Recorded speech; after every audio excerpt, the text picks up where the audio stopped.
ഒരു national level entrance examination application submit ചെയ്യുമ്പോൾ ഏറ്റവും ഇമ്പോർട്ടൻ്റ് ആയിട്ട് വേണ്ട ഡോക്യുമെൻസുകൾ എന്തൊക്കെയാണ്? കഴിഞ്ഞ ദിവസം കരിയർ ഗൈഡൻസ് ക്ലാസ്സിൽ ഒരു വിദ്യാർത്ഥിയുടെ ഡൗട്ടാണ്.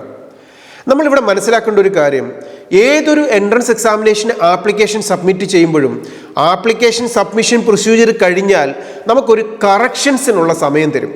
പക്ഷേ കറക്റ്റ് ചെയ്യാൻ അനുവദിക്കാത്ത ഒരു പ്രത്യേക ഏരിയ ഉണ്ട്. ആ ഏരിയയ്ക്ക് വേണ്ട ഡോക്യുമെൻസുകളാണ് ഒരു നാഷണൽ ലെവൽ എൻട്രൻസ് പരീക്ഷയ്ക്ക് ഏറ്റവും ഇമ്പോർട്ടൻ്റ് ആയിട്ടുള്ള ഡോക്യുമെൻറ്റുകൾ. അതിലെന്തൊക്കെയെന്ന് ചോദിച്ചാൽ, ഒന്നാമത്തത് ഒരു ഡേറ്റ് ഓഫ് ബർത്ത് പ്രൂവ് ചെയ്യുന്ന സർട്ടിഫിക്കറ്റ് ആണ്.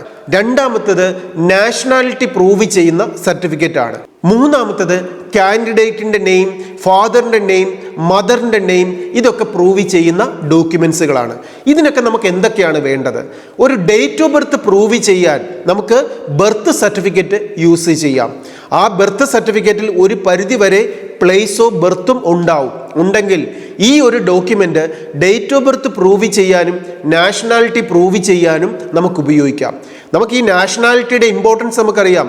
നമുക്കൊരു ഇപ്പോൾ കേരളത്തിൽ നിന്ന് ഒരു നാഷണൽ ലെവൽ എൻട്രൻസ് എക്സാമിനേഷൻ അല്ലെങ്കിൽ കേരള ലെവൽ ഒരു എൻട്രൻസ് എക്സാമിനേഷൻ ആപ്ലിക്കേഷൻ സബ്മിറ്റ് ചെയ്യുന്ന വിദ്യാർത്ഥിക്ക് ഇന്ത്യയിലെ അല്ലെങ്കിൽ കേരളത്തിലെ ഏതെങ്കിലും റിസർവേഷൻസ് ഒക്കെ ലഭിക്കണമെങ്കിൽ നമ്മുടെ ഇന്ത്യയിലെ നേറ്റിവിറ്റി ഉള്ള അല്ലെങ്കിൽ കേരളത്തിലെ നേറ്റിവിറ്റി ഉള്ളവർക്ക് മാത്രമേ ഇതേപോലുള്ള റിസർവേഷൻസ് ഒക്കെ നമുക്ക് ക്ലെയിം ചെയ്യാൻ സാധിക്കുകയുള്ളൂ. അപ്പോൾ അതുകൊണ്ട് തന്നെ നേറ്റിവിറ്റി നമ്മുടെ പ്ലേസ് ഓഫ് ബർത്തിലാണ് കൃത്യമായിട്ട് നമുക്ക് പ്രൂവ് ചെയ്യാൻ സാധിക്കുക.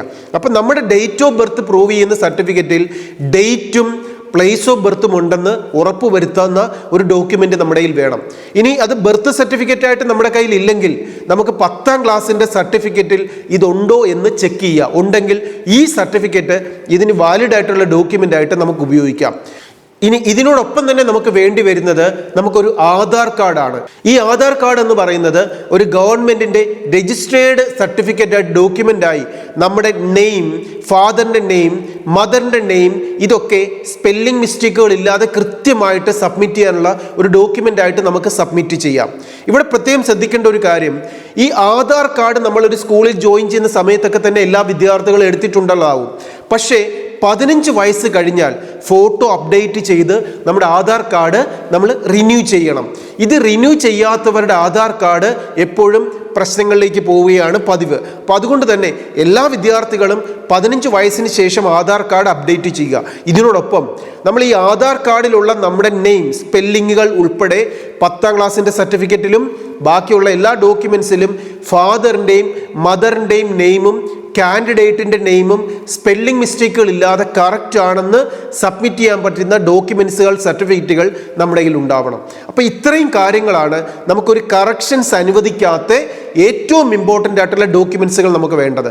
ഇനി ഇതിന് ശേഷം നമ്മുടെ കമ്മ്യൂണൽ റിസർവേഷൻസും സ്കോളർഷിപ്പുകളും ഒക്കെ പ്രൂവ് ചെയ്യുന്ന പല പല സർട്ടിഫിക്കറ്റുകൾ ആവശ്യമുണ്ട്.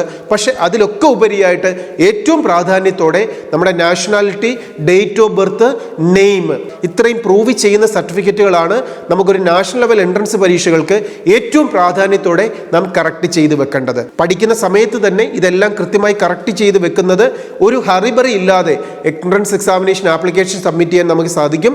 നന്നായി പഠിക്കുക, കൃത്യമായി പ്ലാൻ ചെയ്യുക. Study well, enjoy your future. All the best.